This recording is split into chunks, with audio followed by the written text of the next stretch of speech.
Hello and welcome back to the Abject. Now, today I want to talk about something a little bit different.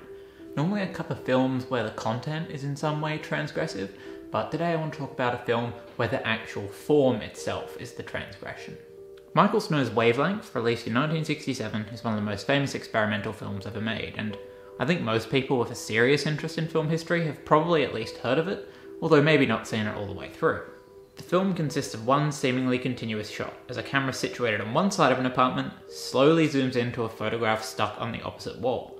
The zoom goes for about 45 minutes until we reach the image, which then takes up the screen for maybe another minute, and then the film is over. Occasionally people enter the frame and say a few words, but there's no real narrative, although someone does actually drop dead. And for most of the film there's no direct human presence at all. This film does contain many delights though, such as 1. Strange colour filters.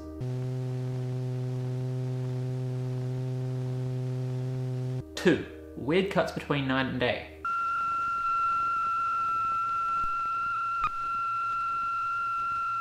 3. Abrasive buzzing sounds.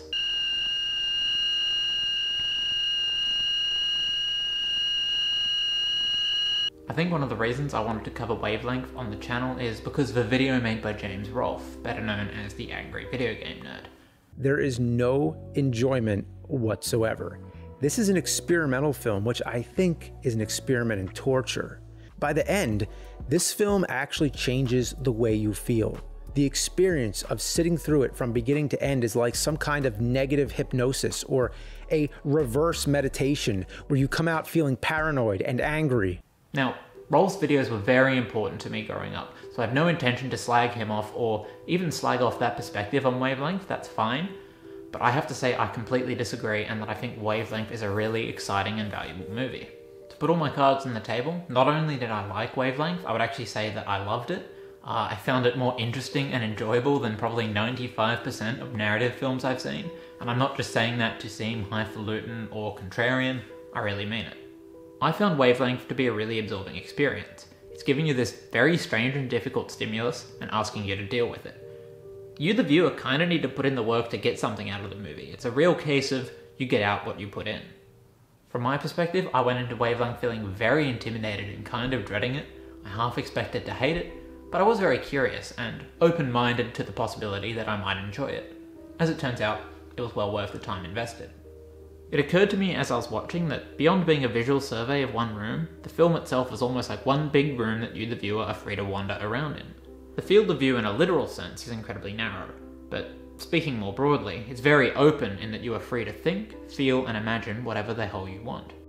As I got into the rhythm of it, I actually found it very pleasurable. It was liberating to just experience the film in whatever way I wanted to, without having to follow a story, or characters, or whatever else.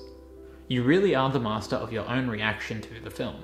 In addition to being a landmark avant-garde film, I think a lot of people consider Wavelength as something of a precursor to what we now refer to as slow cinema.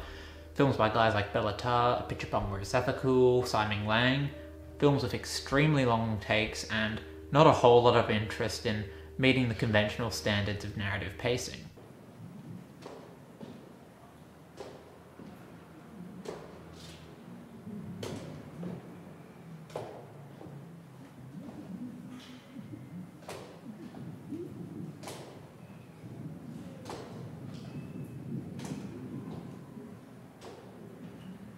Lately I've been enjoying a lot of movies that might fall into the category of slow cinema, or at least slow cinema adjacent.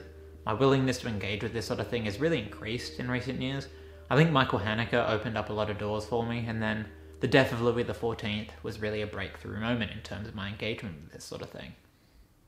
With that in mind, my enjoyment of Wavelength is in many ways quite similar to my enjoyment of Chantal Akerman's masterpiece Jeanne Dielman, which is probably another one of my defining 2023 movie experiences. Apologies if I'm pronouncing Jeanne Dielman incorrectly, forgive my uncultured Antipodean accent.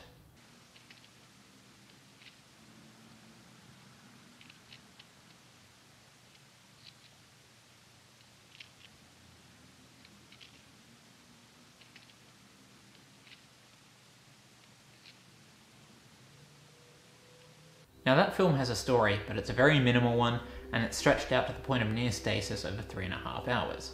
With these kinds of films, there's sort of two main responses you can have. I think one is just to reject the pacing entirely, or the second one is you can try and come to terms with it. Find the rhythm of the film, and then get into the groove that way. I think part of my growing appreciation for these kinds of film experiences is that I actually like the challenge of trying to get into the rhythm of the pacing. It makes me feel like an active viewer. For that reason, I can honestly say that Wavelength engaged me more than a middling blockbuster like The Batman.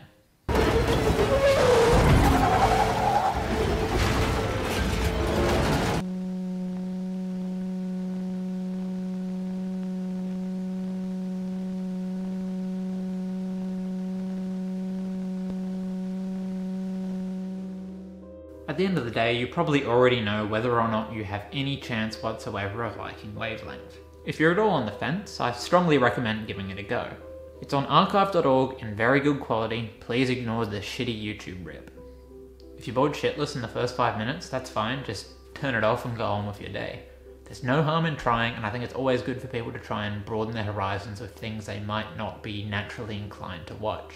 In any case, I think there's mainstream films that are much more boring.